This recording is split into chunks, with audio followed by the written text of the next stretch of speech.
नमस्कार, good morning, good evening दोस्तों। मेरे चैनल एक किताब से एक मोती पर आपका स्वागत है। आज मैं जिस किताब से या पुस्तक से कुछ अंश पढ़ने जा रहा हूँ वो है द की टू एक्सलेंस और इसके लेखक हैं चार्ली ट्रेमेंडस जोन्स। ये एक लेक्चर है जो उन्होंने दिया था, मेरे ख्याल से किसी कंपनी में उन्होंने ये लेक्चर दिया था। उसके बारे में तो इसमें कहा नहीं गया कि कहाँ उन्होंने लेक्चर दिया था, पर किसी कंपनी में या किसी ट्रेनिंग प्रोग्राम में, प्रशिक्षण शिविर में उन्होंने ये व्याख्यान दिया था। तो इसमें एक ज़बरदस्त बात आती है, उसी पर हम कुछ चर्चा करेंगे थोड़ी देर में। पर इसके पहले कि मैं वो कुछ पंक्तियाँ पढ़ूँ, कुछ बातें चार्ली ट्रेमेंडस जोन्स के बारे में। एक बहुत ही बड़े लेखक थे और एक मोटिवेशन स्पीकर थे, यानी जो प्रोत्साहित करने के लिए जो व्याख्यान देते हैं, यानी एक मोटिवेशन स्पीकर थे ये। तो इन्होंने एक किताब लिखी थी लाइफ इज़ ट्रेमेंडस, जिस पर मतलब जीवन ज़बरदस्त है, ज़िंदगी ज़बरदस्त है। तो उस पर मैंने एक वीडियो भी बनाया था जिसमें मैंने बात की थी इस सिद्धांत की कि सक्सेस, क्षमा कीजिए, प्रोडक्शन प्रीसीड्स परफेक्शन, यानी उत्पादकता उत्कृष्टता के पहले आती है। तो इस पर मैं कुछ चर्चा करूँगा कुछ क्षणों में। इसके पहले मैं मोटिवेशन स्पीकर का हिंदी ज़रा देख लूँ। प्रेरक वक्ता, यानी एक प्रेरक वक्ता थे चार्ली ट्रेमेंडस जोन्स। तो मैंने एक वीडियो बनाया था इनकी एक किताब पर, लाइफ इज़ ट्रेमेंडस, जिस किताब में एक नियम है सफलता का, या कह सकते हैं नेतृत्व का एक नियम है। वो नियम कहता है कि उत्पादकता उत्कृष्टता के पहले आती है। यानी मान लीजिए आप किसी भी कार्य को जब करते हैं तो उसमें उत्कृष्टता पहले नहीं आएगी, पहले आएगी उत्पादकता। यानी उस कार्य को करने का अभ्यास करते रहिए, और जैसे जैसे आप अभ्यास करते जाएंगे आप उसमें महारत हासिल करते जाएंगे, आप उसमें निपुण होते जाएंगे, माहिर होते जाएंगे। तो जैसे मान लीजिए आप एक YouTube चैनल अपना खोलना चाहते हैं और आपको बोलने में हिचक होती है, थोड़ा संकोच होता है, या शब्दों का चुनाव ठीक नहीं होता। तो अगर आप इंतज़ार करेंगे कि जब ये आप सारी क्षमताएं या काबिलियत हासिल कर लेंगे तब आप YouTube चैनल करेंगे, अब चैनल बनाएंगे, तो एक गलत तरीका है। तो आपको करना क्या चाहिए कि आप थोड़ा सा ज्ञान प्राप्त कीजिए और उसको अमल में लाइए। जैसे कि अगर आप बोलने में हिचकिचाते हैं तो पहले आप कुछ अच्छे वक्ताओं को सुनिए YouTube पर या और किसी माध्यम से, अच्छे वक्ताओं को सुनिए, फिर देखिए कि वो कैसे शब्द इस्तेमाल कर रहे हैं, क्या उनके वाक्यों की रचना कैसे की जा रही है। और फिर जो आपने सीखा है या कुछ किताबें पढ़ी हैं, आजकल पब्लिक स्पीकिंग पर बहुत सारी किताबें हैं कि आप एक कामयाब वक्ता कैसे बन सकते हैं। तो कुछ नियम सिद्धांत आप समझ लीजिए, फिर जितनी आपको समझ आ गई है या जितना ज्ञान आप प्राप्त कर लिए हैं उसको अमल में ला के देखिए, और आप देखेंगे कि आप पढ़ना अलग चीज़ है और सुनना अलग चीज़ है, पर जब आप बोलने लगेंगे, उसका अभ्यास करेंगे, तो उसमें कठिनाई आएंगी शुरू में। ये हर काम के साथ ये बात लागू होती है।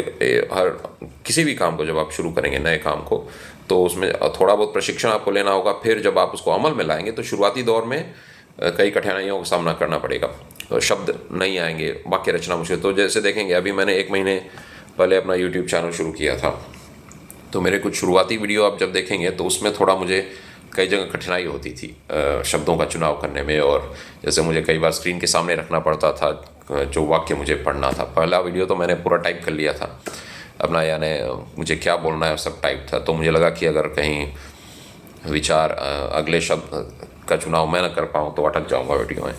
पर एक गलत तरीका है कि पूरी चीज़ अगर हम टाइप कर लेंगे पहले से ही, तो उसमें मेहनत तो है और उसमें काफ़ी विचार, पर अगर आप अपने वक्तृत्व कला को विकसित करना चाहते हैं, या मतलब अपने जो बोलने की क्षमता है या काबिलियत को विकसित करना चाहते हैं, तो बिना कुछ टाइप किए पढ़ेंगे तो आप का स्मरण शक्ति का उपयोग होगा, और आप मन में कुछ एक जैसे खाका बना लेंगे या एक स्ट्रक्चर बना लेंगे, एक तरह का नक्शा बना लेंगे कि क्या क्या किन किन बातों पर आपको अपने विचार प्रकट करने हैं। तो इससे आपकी वक्तृत्व शक्ति बढ़ेगी, यानी बोलने की शक्ति बढ़ेगी। तो जैसा देखेंगे थोड़ा फ़र्क मुझे ही लग रहा है अभी। जैसे मैंने एक महीने पहले अपना YouTube चैनल शुरू किया था, तो अब जब मैं अपने वीडियोस को देखता हूँ तो लगता है कि रुकावट अभी भी है, कहीं कहीं शब्दों का चुनाव गलत हो जाता है, कहीं कहीं मुझे गूगल ट्रांसलेट जी की भी मदद लेनी पड़ती है, कंप्यूटर जी की। पर अब मुझे अनुभव हो रहा है कि अब थोड़ा मुझे इसमें सुगमता और सरलता लगती है, या अब उतनी कठिनाई नहीं हो रही है अपने विचारों को प्रकट करने में। तो आप देखेंगे कि ये केवल उस नियम का काम है।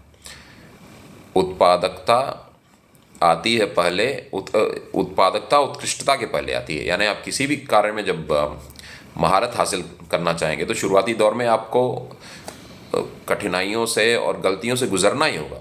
आप जैसे अभी भी मैं अब जब वीडियो बना रहा हूँ तो मुझे मालूम है कि अब आने वाले 1 साल में, अभी जैसे आज का जो समय है, और मान लीजिए अब फरवरी 19 फरवरी 2026, तो आज के समय में और उस समय में काफ़ी फ़र्क आ जाएगा। तो मैं चाहूँ कि उस स्थिति तक आज ही पहुँच जाऊँ तो हो नहीं सकता, क्योंकि उसके लिए मुझे मेहनत करनी है, उसके लिए मुझे लगातार अपनी उत्पादकता बढ़ानी है। यानी मुझे वो कर्म करना है जिसमें मैं महारत हासिल करना चाहता हूँ। तो जब आप उस कर्म को करते रहेंगे तो आप महारत हासिल कर लेंगे। खैर, वो इतनी ज़बरदस्त बात है कि मैं सोचा कि जब चार्ली ट्रेमेंडस जोन्स का नाम आ रहा है तो मैं वो भी उस पर भी चर्चा कर ही लूँ। इनकी जो दूसरी किताब है लाइफ इज़ ट्रेमेंडस, तो उस वीडियो को आप एक और बार देखिए और आप भी स्वयं उसका अभ्यास कीजिए और उसको लागू कीजिए अपने जीवन में, तो आपके जीवन में बहुत लाभ मिलेगा। तो आइए अब मैं इनकी जो कुछ पंक्तियाँ उनका अनुवाद कर दूँ। तो इन्होंने काफ़ी अमेरिका के जो स्लैंग होते हैं, यानी थोड़ा जो मानक भाषा है, स्टैंडर्ड भाषा नहीं, जो थोड़ा किताबों में जिसका इस्तेमाल ज़्यादा नहीं होगा, जैसे जो फॉर्मल स्टैंडर्ड किताबें हैं, जैसे पाठ्य पुस्तक है हमारी, तो उसमें एक अलग तरह की भाषा होती है उसमें। पर जैसे उपन्यास हैं कोई, जो अब जैसे फिल्मों में है, अलग अलग क्षेत्रों की जो भाषा बोली जाती है, तो कुछ क्षेत्र की भाषा हमें समझ में नहीं आएगी, हिंदी फिल्मों में भी आप देखेंगे। तो इसी तरह कुछ ऐसे शब्द इस्तेमाल करते हैं जो कि स्टैंडर्ड नहीं माने जाते, मतलब आप उनको डिक्शनरी में भी खोजेंगे तो नहीं मिलेंगे, पर गूगल अनुवाद ने कर दिया है उसका, गूगल ट्रांसलेट ने। तो मैं अभी वो पढ़ता हूँ जो इन्होंने कहा है। तो यानी इसका पहले शीर्षक देख लेते हैं, द की टू एक्सलेंस, यानी उत्कृष्टता की कुंजी, उत्कृष्टता की चाबी।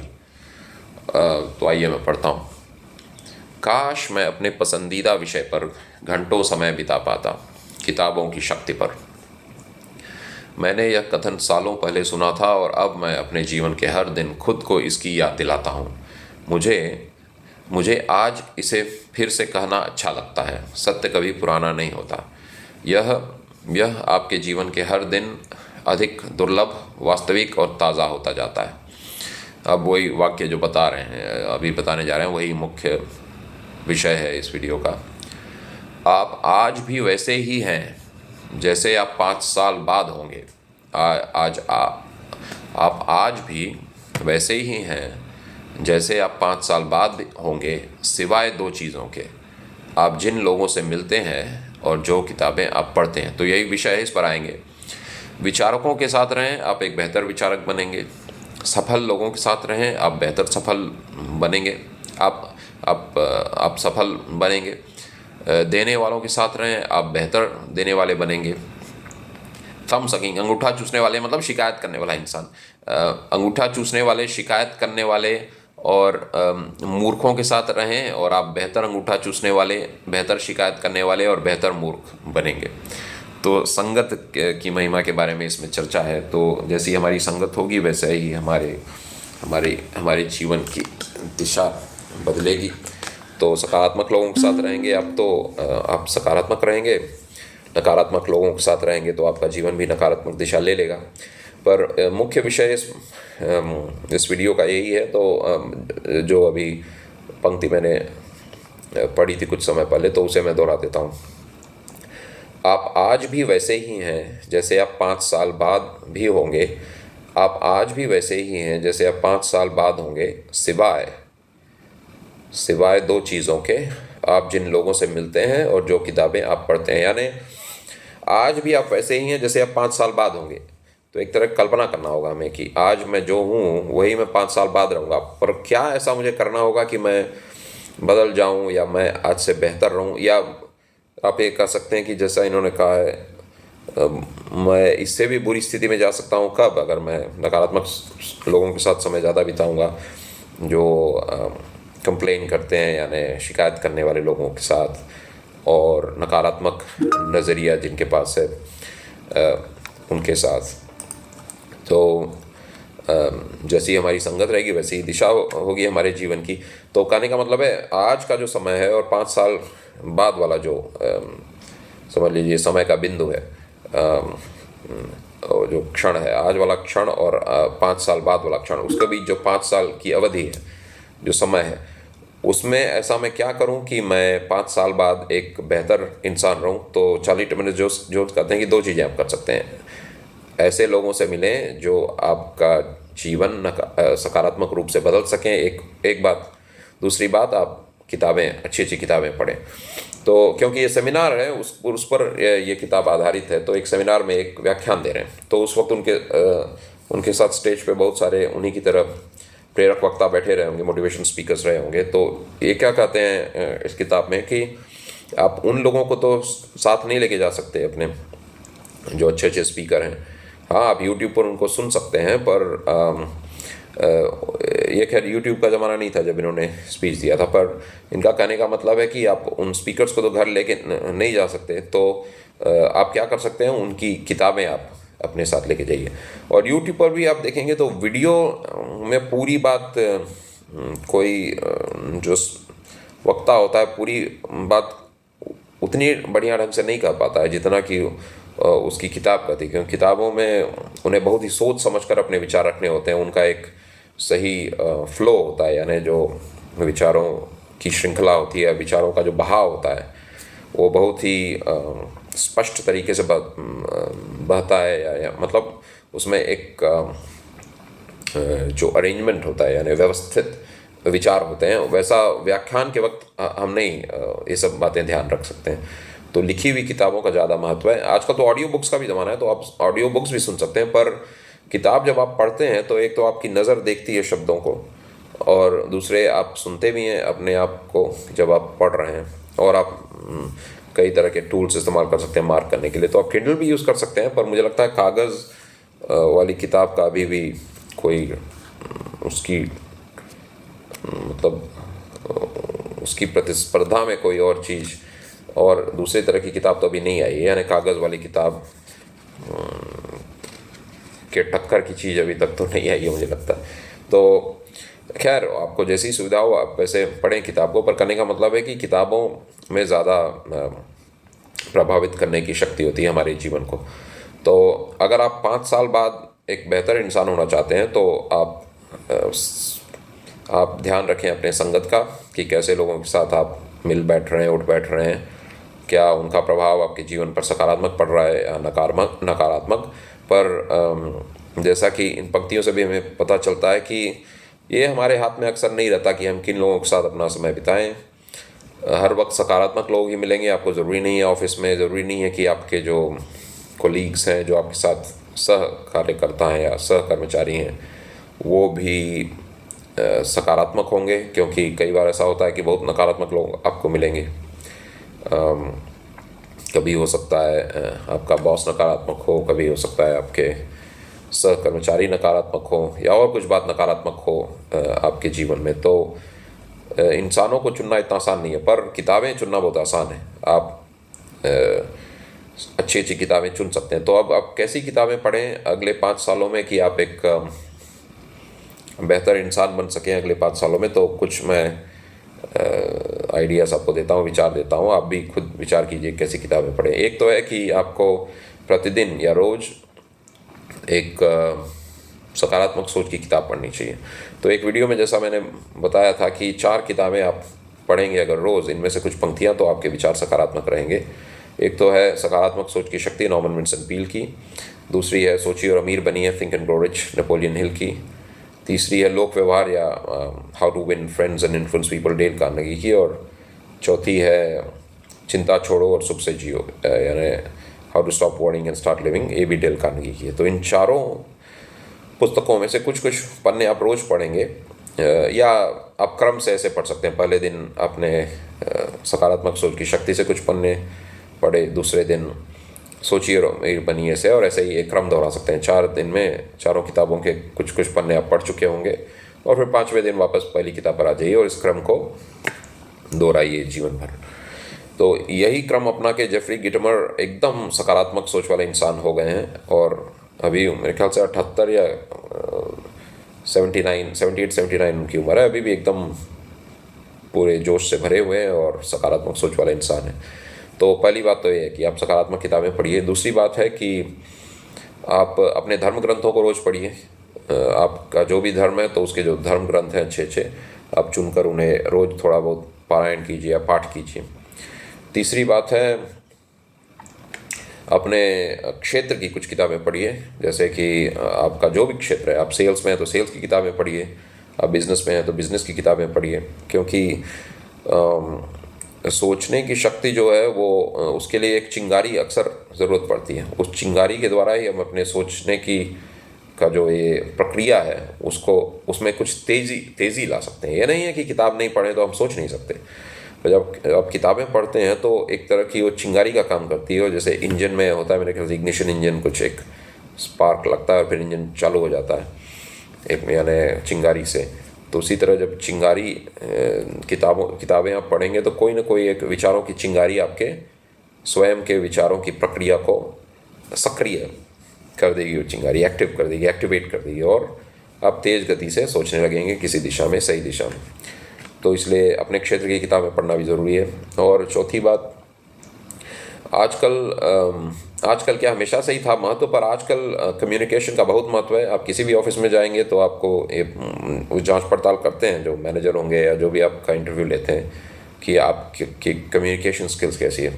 तो आप अगर ऐसी संस्था में जा रहे हैं जहाँ अच्छी हिंदी आपको जानना जरूरी है, तो आप जब बात करेंगे तो आपका व्याकरण कैसा है, आप जो शब्द की रचना, आप जो वाक्य की रचना कर रहे हैं वो कैसा है, इस पर भी लोग ध्यान देते हैं। और आप किस लहजे में बात करते हैं, क्या उसमें सकारात्मकता है या नकारात्मकता झलक रही है, ये सभी बातें देखेंगे आपके मैनेजर या जो भी आपका इंटरव्यू ले रहे हैं। वैसे ही आप अंग्रेज़ी में अगर ऐसी जगह जा रहे हैं जहाँ अंग्रेज़ी बोलना जरूरी, तो देखेंगे कि आप अंग्रेज़ी में किस तरह अपने विचार को व्यक्त करते हैं।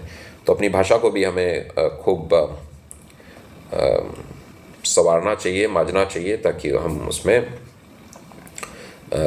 पारंगत हो सकें या माहिर हो सकें, निपुण हो सकें।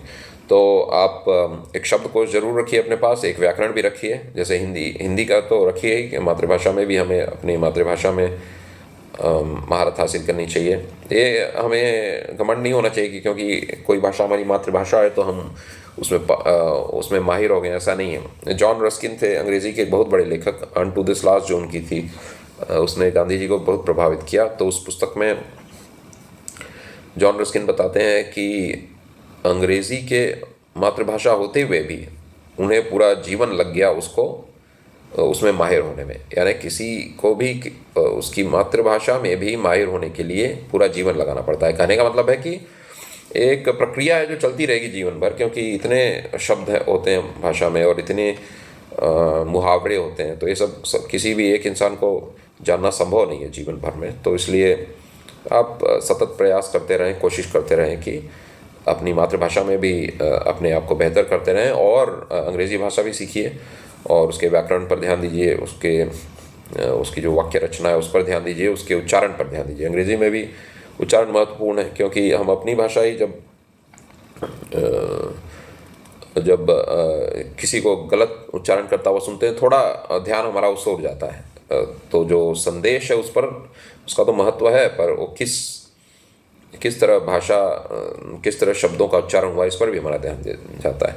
तो वाजपेयी जी इतने बढ़िया वक्ता किस लिए माने जाते हैं? एक तो उनके शब्दों का चुनाव, और आप देखेंगे कितने जोश भरे लहजे से वे बात करते थे, और उनका जो उच्चारण वो भी बहुत ज़बरदस्त रहता था। तो ये सब बातें महत्व रखती हैं कम्युनिकेशन में। और एक और चीज़ कि आजकल वर्क फ्रॉम होम का ज़माना भी है, तो अगर आप घर से काम करते हैं तो जैसे बॉडी लैंग्वेज बोला जाता है कम्युनिकेशन स्किल में, जैसे आप जब किसी से को अपनी बात प्रस्तुत करते हैं किसी के सामने, तो बॉडी लैंग्वेज का मेरे ख्याल से रिसर्च करता है या शोध के हिसाब से 80% या उससे ज़्यादा, या कहीं थोड़ा बहुत न्यून अधिक जैसा बोला जाता है, थोड़ी बहुत कमी या बेसी होगी इसमें, पर 80% या उसके आसपास हमारा जो बॉडी लैंग्वेज है, यानी हमारा जो शारीरिक भाषा जिसे कह सकते हैं, जो हमारा हाव भाव है, ये सब उसका असर ज़्यादा होता है शब्दों की अपेक्षा। पर वर्क फ्रॉम होम में हाव भाव से हम दूसरों को नहीं प्रभावित कर सकते हैं। हाँ, अपने बोलने के लहजे से, टोन से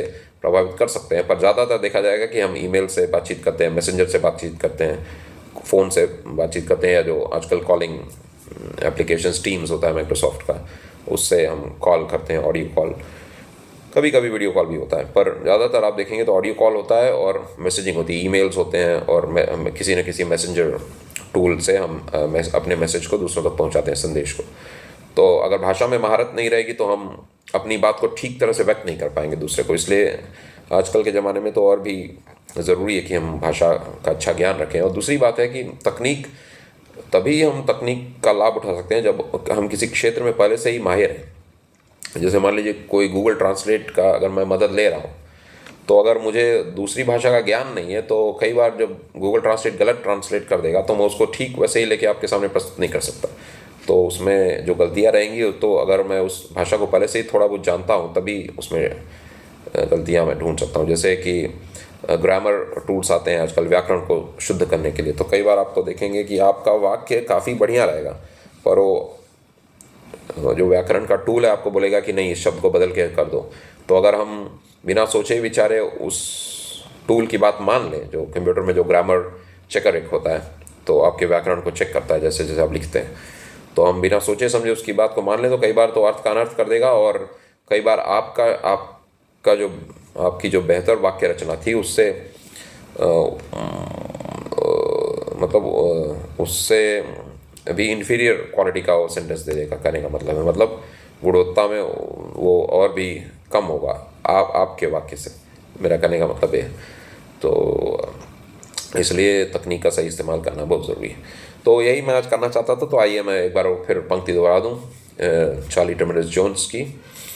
आप आज भी वैसे ही हैं जैसे आप 5 साल बाद होंगे, सिवाय 2 चीज़ों के, आप जिन लोगों से मिलते हैं और जो किताबें आप पढ़ते हैं। तो जैसा कि हमने विचार किया कि हम किन लोगों से मिलते हैं इस पर अक्सर हमारा नियंत्रण नहीं होता है, पर हम कौन सी किताब पढ़ते हैं इस पर हमारा नियंत्रण है। तो आप किताबें पढ़िए, अपने एटीट्यूड को डेवलप करने में पॉजिटिव माइंडसेट यानी सकारात्मक सोच की किताबें पढ़िए।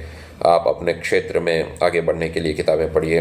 आप अपनी जो कम्युनिकेशन स्किल है, यानी जो आपका भाषा पर अधिकार है और आपका जो उच्चारण है, आपका व्याकरण है, इस पर काम कीजिए। ऐसी किताबें भी आती हैं आपके कम्युनिकेशन स्किल्स को डेवलप करने के लिए, या जो आपको एक प्रभावी वक्ता बनाने के लिए, उस पर किताबें पढ़िए। और अपने धर्म ग्रंथ की भी किताबें पढ़िए, और तरह तरह की किताबें उपलब्ध हैं। ऐसी किताबें पढ़िए जो आपके सोच के लिए एक चिंगारी का काम करें। न्यूटन की जीवनी पढ़िए, आइंस्टाइन की जीवनी पढ़िए, और जॉन मैक्सवेल की कई किताबें हैं सोचने के बारे में कि कैसे अपनी सोचने की शक्ति को हम विकसित कर सकते हैं।